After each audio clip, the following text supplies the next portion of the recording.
ശബരിമലയിലെ സ്വർണ്ണമോഷണത്തിൽ ക്രൈംബ്രാഞ്ച് കേസെടുത്തു. തിരുവനന്തപുരത്തെ ക്രൈംബ്രാഞ്ച് ആസ്ഥാനത്താണ് കേസ് രജിസ്റ്റർ ചെയ്തത്. പ്രായോജകനായ ഉണ്ണികൃഷ്ണൻ പോറ്റിയാണ് ഒന്നാം പ്രതി. ദേവസ്വം ബോർഡ് ജീവനക്കാരടക്കം 10 പ്രതികളാണ് ഉള്ളത്.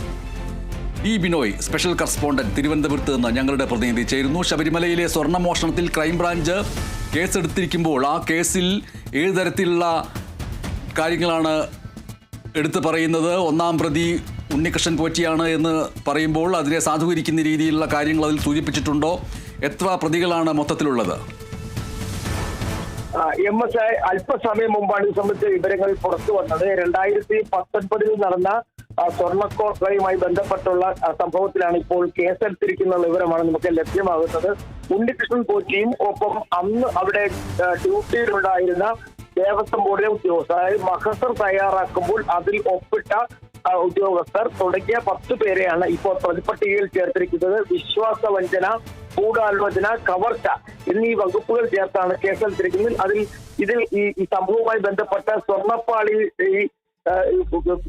സ്വർണ്ണപ്പാളി ശബരിമല ആസ്ഥാനത്ത് നിന്നും ചെന്നൈയിലേക്ക് കൊണ്ടുപോയി സ്വർണം പൂശാൻ മുൻകൈയെടുത്ത ഉണ്ണികൃഷ്ണൻ പോറ്റിയാണ്. കൃത്യമായി പറഞ്ഞാൽ ഇതിന്റെ പ്രായോജകൻ എന്ന് വേണമെങ്കിൽ നമുക്ക് പറയാൻ കഴിയും.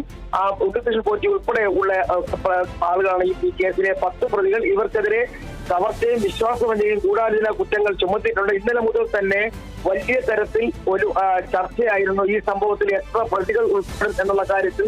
ദേവസ്വം വിജിലൻസ് ശബരിമല സ്വർണ്ണക്കൊള്ളയുമായി ബന്ധപ്പെട്ട് ഹൈക്കോടതിയിൽ നൽകിയിട്ടുള്ള റിപ്പോർട്ടിന്റെ അടിസ്ഥാനത്തിൽ ആ റിപ്പോർട്ടിലുള്ള പേരുകൾ കൂടി കണക്കിലെടുത്തുകൊണ്ട് ആ ആളുകൾക്കെതിരെയാണ് ഇപ്പോൾ ക്രൈംബ്രാഞ്ച് ആസ്ഥാനത്ത് കേസെടുത്തിരിക്കുന്നത്. കേസുമായി ബന്ധപ്പെട്ട കാര്യങ്ങളും മറ്റ് ചർച്ചകളും ഒക്കെ തന്നെ, അല്ലെങ്കിൽ മറ്റ് അന്വേഷണവും ഒക്കെ തന്നെ ഇപ്പോൾ ക്രൈംബ്രാഞ്ച് ആസ്ഥാനത്ത് നടക്കുകയാണ്. ഈ കൂടുതൽ കാര്യങ്ങൾക്കായിട്ട് ഇത് പ്രത്യേക അന്വേഷണ സംഘത്തിനെ കൈമാറും എന്നുള്ള വിവരങ്ങൾ ലഭിച്ചിട്ടുണ്ട്.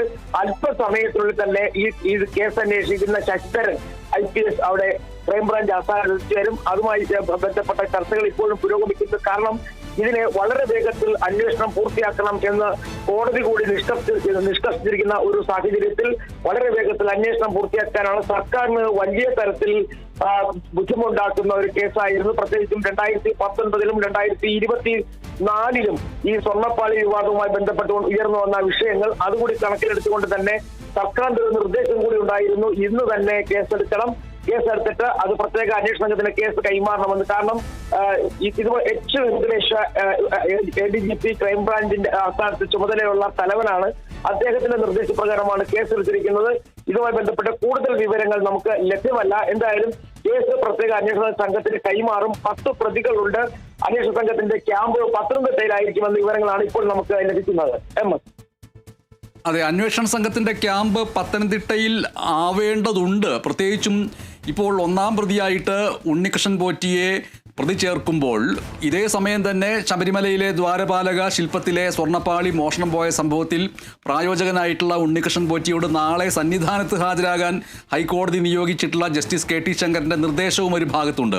അപ്പോൾ ഉണ്ണികൃഷ്ണൻ പോറ്റി നാളെ സന്നിധാനത്തെത്തണം, അവിടെ സ്ട്രോങ് റൂം തുറക്കുന്ന സമയത്തെത്തണം ഒരു ഭാഗത്ത്.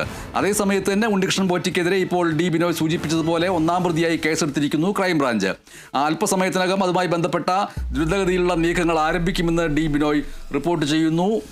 എന്തായാലും കേസിൽ ഒന്നാം പ്രതിയാണ് ഉണ്ണികൃഷ്ണൻ പോറ്റി എന്നാണ് ഡി ബിനോയ് സൂചിപ്പിക്കുന്നത്. അല്പസമയത്തിനകം നടക്കാൻ പോകുന്ന ആ കാര്യങ്ങൾ നടക്കുമ്പോൾ ഈ വാർത്തയിലേക്ക് വീണ്ടും ഡി ബിനോയ് തിരികെ എത്തും. എന്തായാലും ദേവസ്വം ബോർഡ് ജീവനക്കാരടക്കം 10 പ്രതികളാണ് ഉള്ളത്. ഡി ബിനോയാണ് വിവരങ്ങൾ നൽകിയത്.